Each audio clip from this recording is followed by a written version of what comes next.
जय हिंद मित्रांनो, स्टडी जी के मराठी या यूट्यूब चॅनलमध्ये आपलं स्वागत आहे। पहिला प्रश्न पहा, सरदार वल्लभभाई पटेल राष्ट्रीय पोलीस अकॅडमीचे ब्रीदवाक्य काय आहे? तर पहा, खालील ऑप्शन दिले आहे, तुम्ही सोडून पहा, व्हिडिओला पॉज करा। सरदार वल्लभभाई पटेल राष्ट्रीय पोलीस अकॅडमीचे ब्रीदवाक्य काय आहे?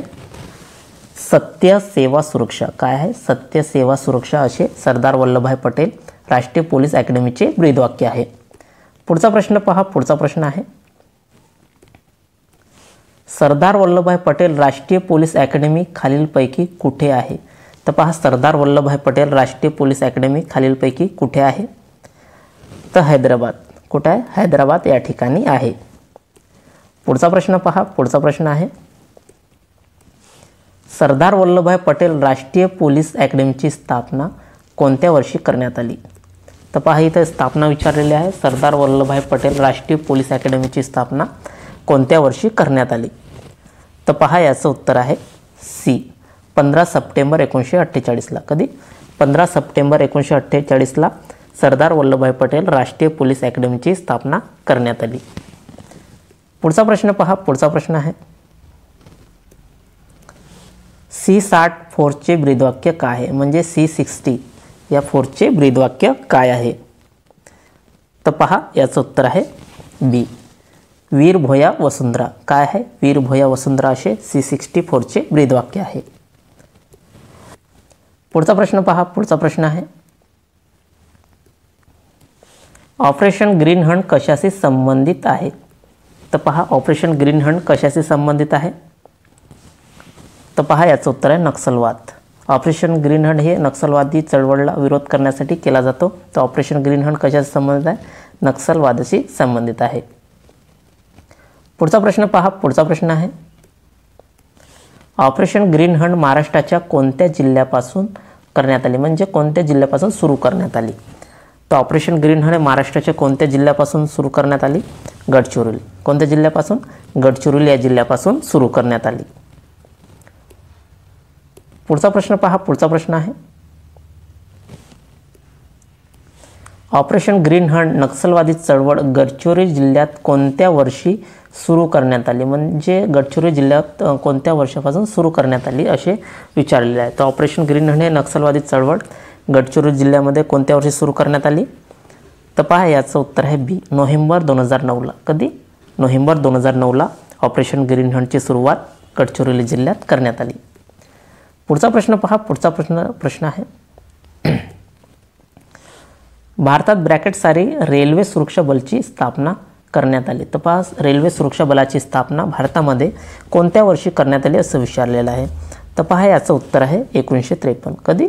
1953। भारतात 1953 साली रेल्वे सुरक्षा बलाची स्थापना करण्यात आली।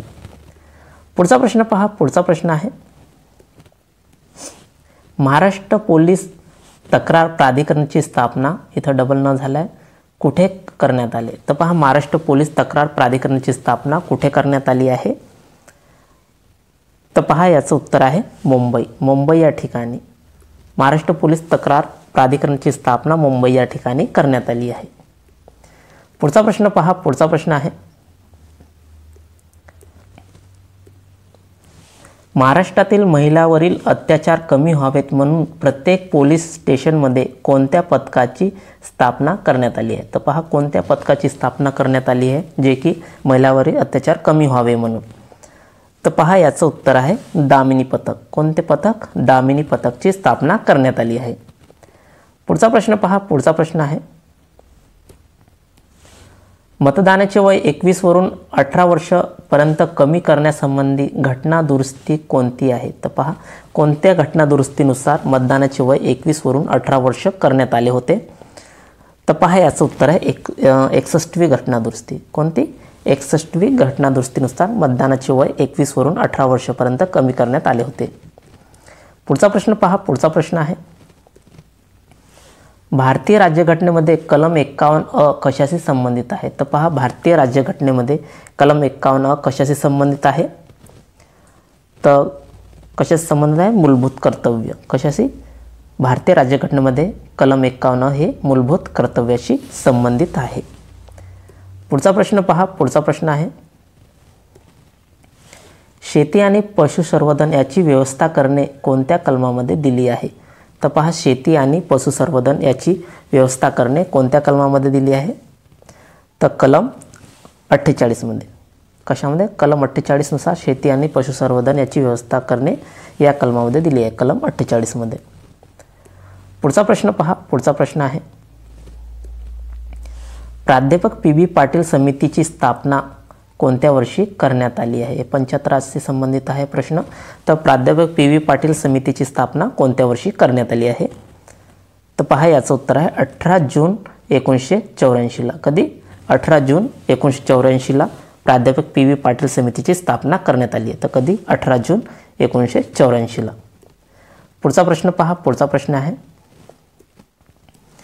खालीलपैकी हवेमार्फत पसरणारा रोग कोणता नाही आहे? नाही विचारलं आहे. पहा विद्यार्थी मित्रांनो, इथंच कन्फ्यूज होऊन जातात. खालीलपैकी हवेमार्फत पसरणारा रोग आणि उत्तर फटाकतून उत्तर देऊन देतात, पण खालीलपैकी हवेमार्फत पसरणारा रोग कोणते नाही असे विचारले आहे. तर पहा, खालील काय ऑप्शन दिले आहे, तुम्ही पॉज करा, व्हिडिओला पॉज करा आणि सोडून पहा. तर पहा, हवेमार्फत पसरणारे रोग कोणते नाही आहे असे विचारले आहे. पहा, घटसर्प हे हवेमार्फत पसरतो, इन्फ्लुएन्झा हा सुद्धा हवेमार्फत पसरतो आणि डांगा खोकला हे सुद्धा हवेमार्फत पसरतो. आता आपलं उरला आहे डी म्हणजे कावीळ. कावीळ हे पाण्यामार्फत पसरणारा रोग आहे. पाण्यामार्फत. कशामार्फत? पाण्यामार्फत पसरणारा रोग आहे. तर आपलं उत्तर येणार कावीळ. पुढचा प्रश्न पहा. पुढचा प्रश्न आहे, पुढचा प्रश्न पहा, सायनोसायटिन हा रोग मानवी शरीराच्या कोणत्या भागावर होते? तर पहा, सायनोसायटिन असे विचारले आहे रोगाचे प्रकार. तर सायनोसायटिस हा रोग मानवी शरीराच्या कोणत्या भागावर होतो? तर पहा, याचं उत्तर आहे नाक. कशात होते? नाकामध्ये हा रोग होतो. पुढचा प्रश्न पहा. पुढचा प्रश्न आहे, ऑक्सिजन या मूलद्रव्याचे इलेक्ट्रॉनिक स्वरूपन काय आहे? तर पहा, ऑक्सिजन या मूलद्रव्याचे इलेक्ट्रॉनिक स्वरूपन विचारले आहे. तर ऑक्सिजन या मूलद्रव्याचे इलेक्ट्रॉनिक स्वरूपन काय आहे? पहा, याचं उत्तर आहे 2 आणि 6. काय आहे? 2 आणि 6. ऑक्सिजन या मूलद्रव्याचे इलेक्ट्रॉनिक स्वरूपन काय आहे? 2 आणि 6. पुढचा प्रश्न पहा. पुढचा प्रश्न आहे, न्यूट्रॉनचा शोध कोणी लावला? तर पहा, न्यूट्रॉनचा शोध कोणी लावला? तर खूप सोपा प्रश्न आहे हा. न्यूट्रॉनचा शोध कोणी लावला? चॅटविक. कोणी? चॅटविक यांनी न्यूट्रॉनचा शोध लावला. पुढचा प्रश्न पहा. पुढचा प्रश्न आहे, प्लॅनिंग अँड द पुअर या ग्रंथाचे लेखक कोण आहे? हा इकॉनॉमिकचा प्रश्न आहे. तर प्लॅनिंग अँड द पुअर या ग्रंथाचे लेखक कोण आहे? तर पहा, याचं उत्तर आहे डॉक्टर B.S. मिनास. कोण आहे? Doctor B.S. मिनास हे प्लॅनिंग अँड द पुअर या ग्रंथाचे लेखक आहे. पुढचा प्रश्न पहा. पुढचा प्रश्न आहे,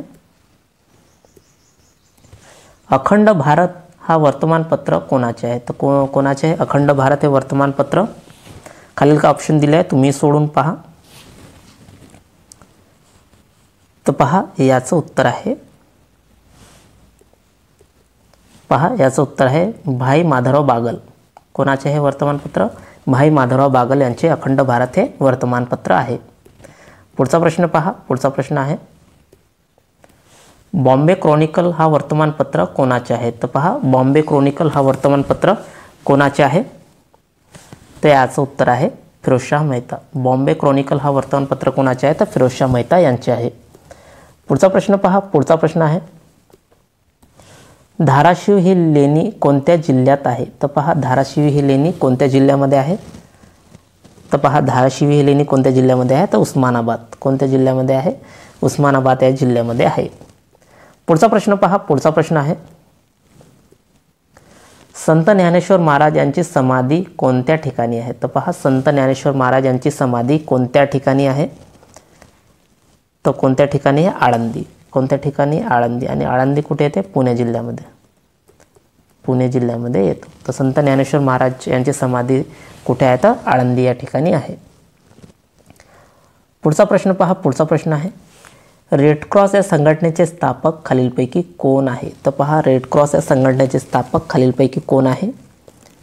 तर पहा, याचं उत्तर आहे ए हेनरी ड्युनार्ट. कोण आहे? हेनरी ड्युनार्ट हे रेड क्रॉस या संघटनेचे स्थापक आहेत. रेड क्रॉसची स्थापना कधी झाली होती? 1883 1863ला. कधी? 1863ला रेड क्रॉसची स्थापना झाली होती. पुढचा प्रश्न आणि शेवटचा प्रश्न आहे, राष्ट्रीय युवक दिन केव्हा असतो? तर पहा, राष्ट्रीय युवक दिन केव्हा असतो? तर 12 जानेवारीला. कधी? 12 जानेवारीला राष्ट्रीय युवक दिन असतो. तर विद्यार्थी मित्रांनो, हे आपले 25 प्रश्न होते. जर तुम्हाला व्हिडिओ आवडले असेल तर आपल्या चॅनलला नक्की सबस्क्राईब करा, लाईक करा, शेअर करा आणि कमेंट्स करा. धन्यवाद. जय हिंद, जय महाराष्ट्र.